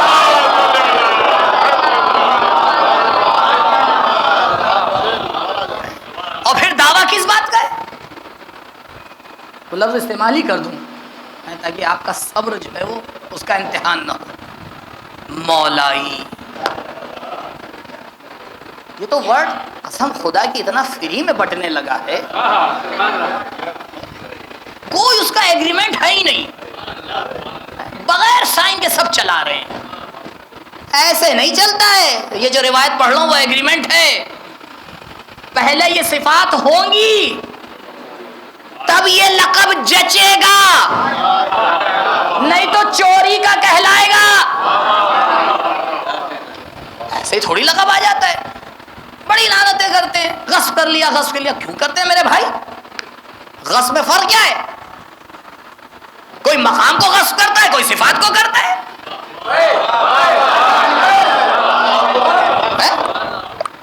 سمجھنے کی ضرورت ہے. ولایت کہتے کسے ہیں؟ ولایت صرف زبان سے نام لینے کا نام نہیں ہے. ولایت یعنی کردار سازی. ولایت یعنی اپنے آپ کو صراط مستقیم پر گامزن رکھنا. ولایت یعنی فی الحال یہ 3 صفتیں، باقی ساتھ اگر خدا نے انشاءاللہ عمر دی، توفیق دی تو.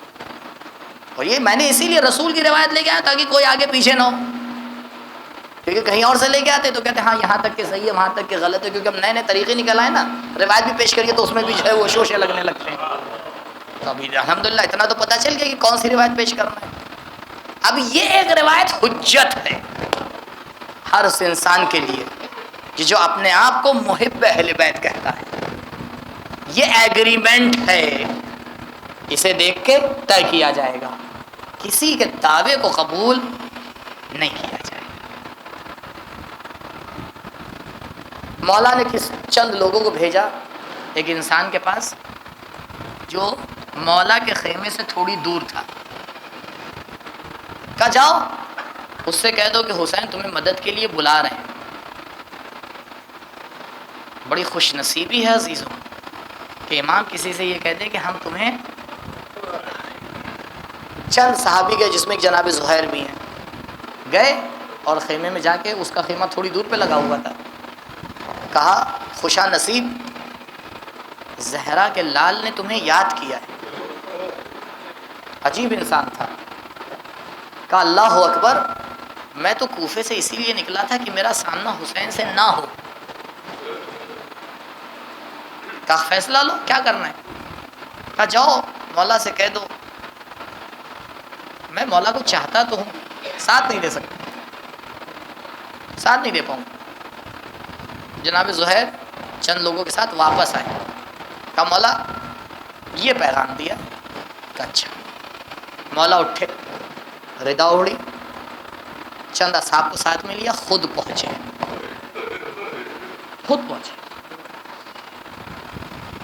کہا میں تم سے یہ کہنے آیا ہوں کہ مجھے مدد کی ضرورت ہے. آؤ میری مدد کرو تاکہ دنیا میں بھی کامیاب ہو جاؤ، آخرت میں بھی کامیاب ہو جاؤ. عجیب ہے تاریخ عزیزوں. ہلا کے رکھ دیتی ہے تاریخ۔ ایک بار اپنے آپ کو ایسے انسانوں کی جگہ رکھ کے چیک کریں ہم ہیں کہاں۔ محاسبہ ضروری ہے۔ کہا مولا میں تو اسی لیے کوفے سے نکلا تھا کہ آپ سے ملاقات نہ ہو، اب آپ خود آ گئے۔ ہاں بتاؤ جواب کیا ہے؟ کب بنت زہرا ابن زہرا میرے پاس ایک گھوڑا ہے جو بہت ہی لاجواب ہے، اور یہ میری شمشیر بہت ہی عالی ہے، آپ اسے لے جائیے اور جنگ ہوگی تو آپ کو اس کی ضرورت پڑے گی، آپ اسے استعمال کر لیجئے۔ مولا نے عجیب جواب دیا، کہا دیکھو مجھے تمہارے گھوڑے اور شمشیر کی ضرورت نہیں ہے، مجھے تمہاری ضرورت ہے۔ اگر تم ساتھ دے سکتے ہو تو پھر حسین کے ساتھ آؤ۔ عزیزوں حسین پہلے ہمیں بلاتے ہیں، بعد میں ہماری چیزوں کو قبول کرتے ہیں۔ جو اپنے آپ کو حسین کے حوالے نہ کر پائے اس کی کوئی چیز حسین کے کام نہیں آتی ہے، اور جو اپنے آپ کو حسین کے حوالے کر دیتا ہے پھر مولا وہ عطا کرتے ہیں کہ پھر وہ سوچ بھی نہیں سکتا۔ کہا دیکھو ہم نے جنہیں عطا کیا ہے کتنی مثالیں ہیں۔ ایک جوان علماء بیٹھے ہوئے ہیں، دیکھتے ہیں آیا اور آنے کے بعد اس نے زری کی طرف مسکرا کے سلام کیا۔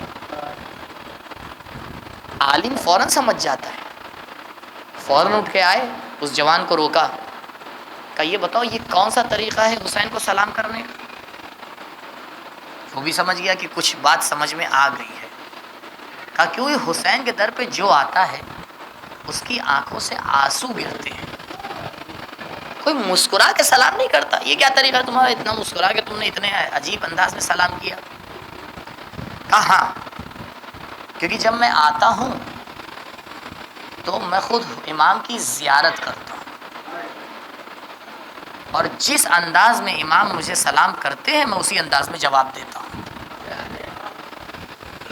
اب عالم کو بڑا تعجب ہوا کہ بھائی یہ جوان اس مرحلے تک کیسے پہنچ گیا؟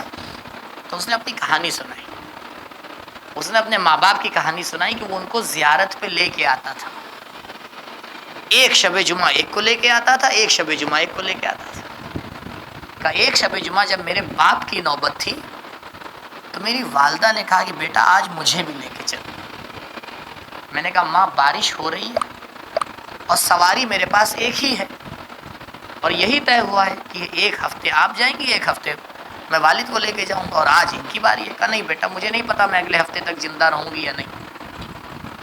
تو جب بیٹے نے یہ دیکھا تو باپ کو سواری پہ سوار کیا، ماں کو اپنے کاندھوں پہ سوار کیا، اور اسی موسم میں لے کے زیارت حسین کے لیے ہلنے سے کربلا پہنچا۔ لیکن پیر اتنے زیادہ گندے ہو چکے تھے کہ اسے شرم آئی کہ اس طرح سے وہ حرم میں جائے، تو اس نے اپنے والد کو اتار کے حرم میں بھیجا، اپنی والدہ کو اتار کے حرم میں بھیجا، کہا آپ جائیے زیارت کر لیجئے۔ اس زمانے میں اتنے اسباب نہیں تھے کہ ہر وقت انسان پاک ہو کے فوراً پہنچ جائے۔ اس نے کہا میں یہیں سے امام کو سلام دے دیتا ہوں۔ کہا میں نے جب اس دن امام کو سلام دیا تو پھر امام نے اپنی زیارت کرا کے مجھے جواب دیا، اور اس کے بعد سے جب بھی میں آتا ہوں تو حسین اپنی زیارت کروا کے میرے سلام کا جواب دیتے ہیں۔ عزیزوں جو اس در سے آ کے جڑتا ہے، آپ بتائیں ایک انسان کو ہمیشہ حسین کی زیارت ہوتی رہے، اسے اور کیا چاہیے؟ اسے اور کیا چاہیے؟ لیکن اس عالم کی بات صحیح تھی، کیونکہ مولا فرماتے ہیں انا قتیل العبرا، میں کشتہ گریہ ہوں۔ تمہیں نہیں معلوم کہ حسین کو کیسے شہید کیا گیا؟ کربلا میں جو بھی شہید ہوا اسے شہید کرنے کے لیے کسی ایک چیز کا استعمال کیا گیا کسی کے سینے پہ برچھی کا زخم لگا، کسی کے بازوؤں کو قلم کر دیا گیا، کسی کی لاش کو پامال کر دیا گیا، کسی کے گلے پہ سے شعبہ تیر لگایا گیا۔ ہاں دیکھو، کوئی بھی کربلا میں شہید ہوا تو اس کے لیے کسی ایک اسلحے کا استعمال کیا گیا، لیکن یہ حسین غریب ہے کہ جس کو شہید کرنے کے لیے ہر خنجر کا استعمال کیا گیا۔ اسی لیے راوی کہتا ہے جب مولا زین سے زمین پر آئے تو اتنے تیر پیوست تھے کہ جنازہ نہ زین پر تھا نہ زمین پر تھا۔ شاید ایک ماں آگے بڑھی ہو، اپنے دامن کو پھیلایا ہو، آواز دی ہو، بیٹا حسین کیا چکیاں پیس کر اسی دن کے لیے پالا تھا۔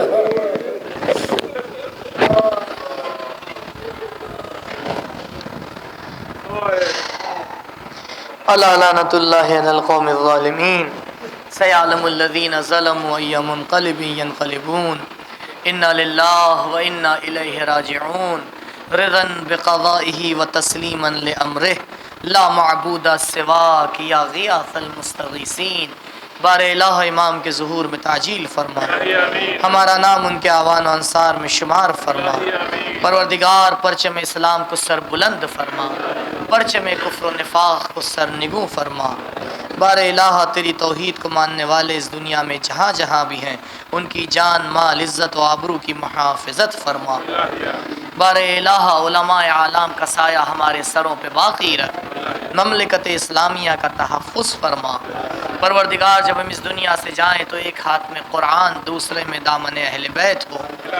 بار الہ محبت اہل بیت عزاداری سید الشہداء تا قیامت ہماری نسلوں میں باقی رکھ۔ پروردگار ہمارے گناہان صغیرہ اور کبیرہ کی مغفرت فرما۔ پروردگار ہماری پہلی اور آخری دعا تیری بارگاہ میں یہی ہے، امام کے ظہور میں تعجیل فرما، ہمارا نام ان کے اعوان و انصار میں شمار فرما۔ ربنا تقبل منا انکا انت السمیع العلیم۔ ایک مرتبہ سورہ حمد اور 3 مرتبہ سورہ اخلاص کی تلاوت فرما کر جملہ مومنین و مومنات خصوصاً مرحومہ خصوصاً احمد النساء کی روح کو اصال فرما دیں۔